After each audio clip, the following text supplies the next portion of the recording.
Everybody, welcome to Topic 7 of Unit 3, the final piece of our unit on when it matters most. Certainly one of the instances when sports and international affairs matters most is in the realm of boycotts.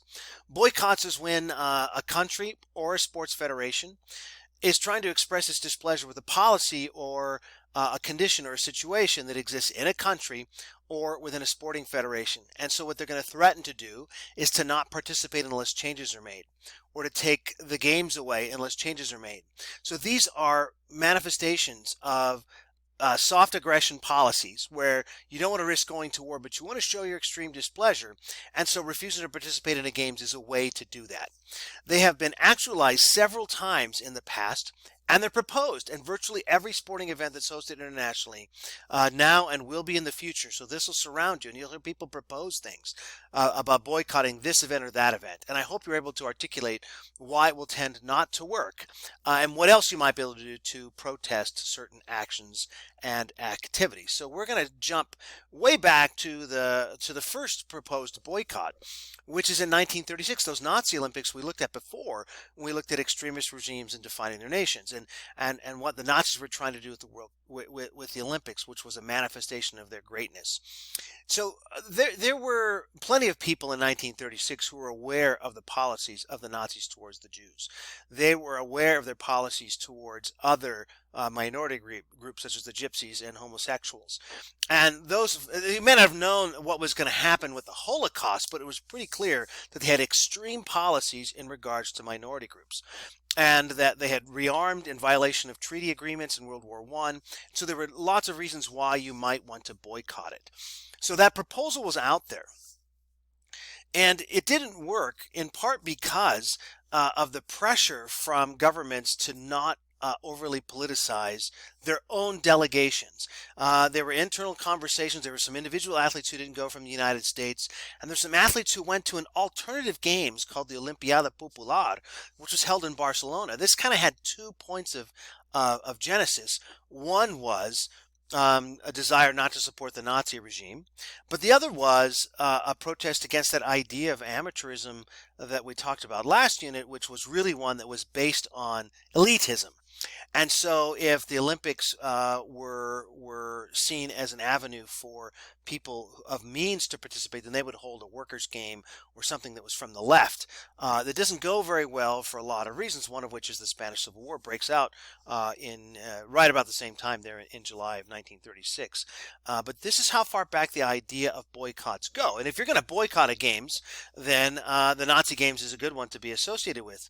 But this is also where you get the idea that by going, just like what Arthur Ashe said when we were talking in Unit 2 about isolating South Africa, if you go and beat them at their own game, you can send a different message. And the same thing will happen going forward. What other message can you deliver? So there's not really any proposed ideas for boycotts certainly the 1940s was pretty much, those were the war years, and the 50s you're recovering. The next boycott is not one directed at a regime so much as it's directed at an IF, at a sporting bingo. This boycott, the boycott of the 1966 World Cup, was organized by African and Asian states who were upset about their near total exclusion from the World Cup. At that time, 1966, the World Cup only featured 16 teams, and what FIFA would do is assign spots to different confederations. Now, we'll look in the next unit about politicking about sport. Spots and allocation of spots is a hugely important topic for countries. Because the more tightly controlled it is to try and have quality, quote unquote quality, only the best teams means you won't give access to some of the other teams. So like right now, the Oceanic states, the Pacific Islands, they have 0.5 of a spot in the 32 team World Cup because the belief is that that Oceania doesn't have a good enough standard of play to deserve a full spot. They have to play off for it. But that's seen as relatively fair. It certainly was not fair in 1966 to have only one team for all of Asia and Africa. What it meant was the only entrants who did not boycott the World Cup, who did not refuse to participate in qualification, was North Korea, which was that really strange regime we've mentioned before, and Australia, which was much more of a West European oriented group than that. So the North Koreans come to represent Asia. They beat Australia in a two-leg playoff, and they encounter, the North Koreans, an odd situation where the best player in the tournament was in fact African, because Portugal was the very last European colony to give up its possessions in Africa, which meant that, like, if you look at a map of the countries who participated in the 1966 World Cup, you'll see a couple of African states that participated, but that's because they were considered not colonies of Portugal, but excuse me, part of Portugal. He's the best player in the tournament. He scores 7 goals. His name's Eusebio. He's born in Mozambique. He's Portuguese. He becomes a Portuguese icon. But this idea that you're boycotting because of African exclusion and still have this manifestation of African power and grace and skill is an interesting one when they come up against North Korea. Really a remarkable person in the history of the Olympics. I'm sorry, of soccer. And one who shows, again, like, what if you're inclusive? Now, this one's different because he could not have gone if he had only represented an African state, but he was there representing Portugal. There were certainly broad proposals of boycotts for the Mexico City Olympics in the United States, but this was not to protest Mexico City. This was to protest the United States policies on race. So the idea was that if the American blacks boycotted, that it would send a message internally in the United States that was important. This was an idea proposed and promulgated by a lot of important black intellectuals in the 1960s. It sort of comes out of Professor Harry Edwards at San Jose State University, who happened to be an instructor of both Tommie Smith and John Carlos, who are pictured here in the 200-meter dash, and who are the ones who you see in the famous photo with the raised fist. This is Tommie Smith here, a different angle of the photo than you've seen before. But as large, a significant a luminary as Martin Luther King also advocated for a boycott. They eventually back off because other people advocate for this idea that if you're there, you can protest in different ways. The Black Power salute that we see with the raised glove fist, they weren't the only ones. There were other American athletes. Wyoming Attias, she won 2 gold medals. She competed in off-color shorts. She wore black shorts. The 4x400 relay team in the United States who won medals, they wore black berets on the stand, and they did the power salute as they walked off. But this is the iconic image, but it's one of those ideas that if you don't boycott, you can demonstrate. It gives an interesting alternative. No boycott in the early 70s, though there's a terrible occurrence with terrorism at the 1972 games. The next proposal for a boycott is an interesting one when all the countries here in red, many African states, boycott, and they boycott because of the IOC's acceptance of New Zealand. Now that's weird because there was no problem per se with New Zealand. The problems with South Africa, like we talked about in the last unit, and because the New Zealand rugby team continued to engage South Africa when everyone else had isolated them, and the IOC, the Olympics, had isolated South Africa. The African states wanted the IOC to kick New Zealand out. This is a picture from New Zealand's 1976 tour of South Africa. The IOC argues that they have nothing to do with rugby and it's not their place. But the African states then boycott the IOC because they're upset with them. So you have some very different kinds of protests, right? So you have one here that's a protest of a regime and its treatment and human rights. This is a protest of FIFA and its allocation of spots. This would have been a protest of internal policies of a team, of a national federation, and this one's a protest about sporting engagement, not even in a sport that they're going to compete in. So there's lots of reasons you can do this. Where they really start to come to a head is in what do you do later when a regime like the Nazis are brutally repressive, and it's acknowledged that they're repressive. Should you go to their event? So this is 1978. This is an event we looked at very briefly back in 2-1. And this is the Argentine military junta hosting the World Cup in 1978. So there's widespread proposals for a boycott. At this time, the tournament was 24 teams, up from 16. There are people who propose a boycott, but there's others who say essentially there is no way that those athletes are going to skip if they qualify for the tournament. So what you find, though, is that that a group like the Mothers of the Disappeared, which is pictured here on the bottom, one of the Dutch players, for example, in the tournament, he goes and marches with them. They were there to to raise awareness of the fact that the Argentine military had been disappearing people, like taking them but not having any arrest records, no record of detention. You didn't know where they were. They actually literally disappeared. And so this is the disappeared youth. And the mothers and the grandmothers, this is the abuelas, actually the grandmothers, who are saying, like, I know my kid disappeared. They were pregnant and now the child's gone. And so it was pretty powerful that you could march with them during the World Cup. But what you end up with if you go, so if you go, you get to do this, right?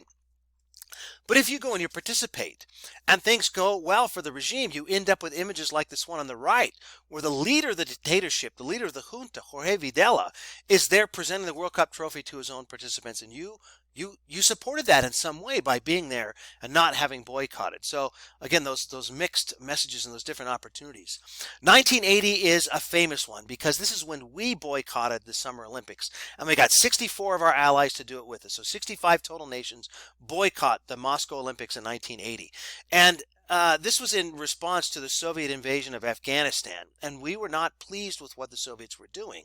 And Jimmy Carter hatches this idea, well, I don't know if it was him himself, but his regime, his administration, that in boycotting him, you would show their displeasure at the highest possible level, and you would prevent them from having the opportunity to have the honor of hosting the whole world. And when you get 65 countries to not go, it's a big deal. What happens? Well, they win 195 of 221 medals. They win 88% of all medals. They have a great time. They don't miss us too much. And what ends up happening is it backfires very badly on the Carter administration because, as you may recall, that moment from last lecture, also in 1980, we just won the Miracle on Ice. And so the narrative becomes all the young people, the amateurs, those athletes that we're going to prevent from having the opportunity to compete. So it starts as one that people relatively support. It ends up as one that's a disaster for the United States. And, well, the Soviets turn the tables on us and boycott in 1984. They do it at kind of the last minute, about 3 months out. There's a variety of reasons. We had invaded a small Caribbean island called Grenada that was communistic. They didn't like that. They wanted to charter flights and fly them all the way from Soviet Union to LA. We didn't want them to do that. They had a ship. And it was a lot of things. They wanted a written guarantee that we would protect their athletes, and we didn't want to give them that. So they don't come. What happens? We win 80% of all the medals. We have a great time. We set a record for most gold medals. These are all magazines that I remember getting from my own mailbox. So it starts with this, uh-oh, it's broken, it's a boycott. And it ends with, good gravy, did we have an awfully good time.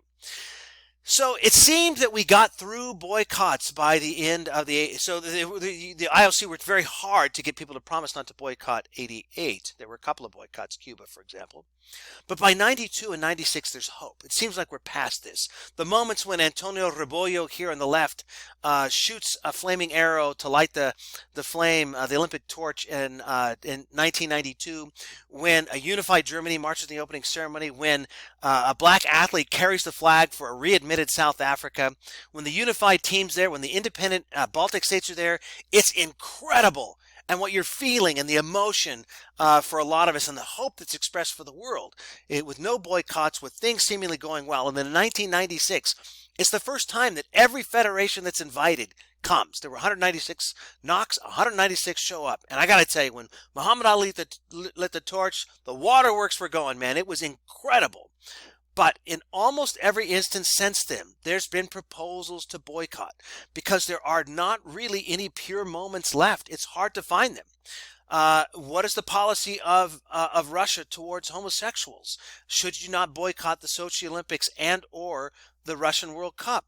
What about China and Tibet, China and the Uyghurs, China and Taiwan, China and human rights? What about then the Olympics in 2008 or the Winter Olympics in 2012? What about Qatar right now?